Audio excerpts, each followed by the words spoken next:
na mangyak-ngyak nga ako dyan. Kaya tinulungan ako ng kapitbahay ng biyanang ko. At pinagalitan ko pa kasi hindi niya inugasan yung gloves niya. Kaya ayun, nagugas na rin siya. Eh nakita ko may pangalan pala yung gloves. Eh amin pala yun. So yun lang, at mabait din naman talaga. Kahit na sinisita-sita ko na bawal siya magdaldal kasi baka mapuliksikan ng laway, di ba? Maarte tayo kaya minsan nabibisit din yan sa akin. Kaya minsan hindi ako tinutulungan kasi napaka-arte ko daw.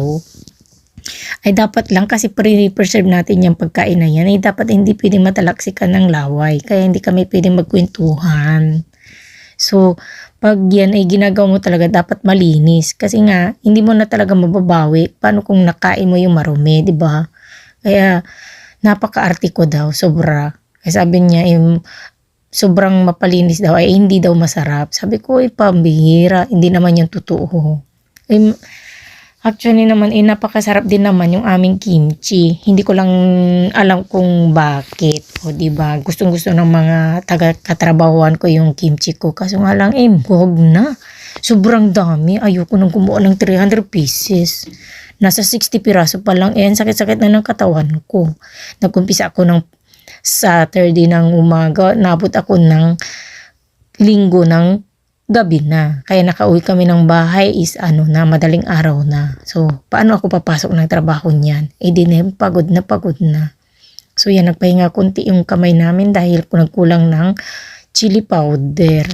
Kasi nga, namumula na. Ayan, tapos mikos-mikos ulit. O, diba? Alam niyo ba kung pag marami kayong gumagawa niyan, ang saya-saya kaya. Kaya after nang yan, tapos mag-ihaw ka na ang talaba or mag-ihaw ka ng karne. Tapos abay may sujo na naman. O diba masaya? Kaso nga lang, yung mga kasama ko kasi naoperahan. Kung hindi naoperahan sa kamay, naoperahan sa balakang. So wala sa mga yan, yung mga ate ko at kapatid ko.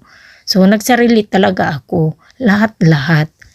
At minsan visit din kasi minsan. Kasi yung mga bilas ko ay ayaw pumunta. Gusto lang ay ibigay ang kargahan. O diba, saan ang hustisya? So, diba aliat, natapos din. Pagpalain na lang ako ng Panginoon. Natapos ko din yan. O diba, muntik nang nagkulang ang aming sus Ginoo. At mayroon pa pala kaming hindi na namin siya makimchi. Kasi yung makimchi na sinasabi nila so ayan, tayo na diba, mag-ano na lang, konti na, patapos na rin at ayun, malinis na malinis ang ating batcha. O ayan. Thanks for watching.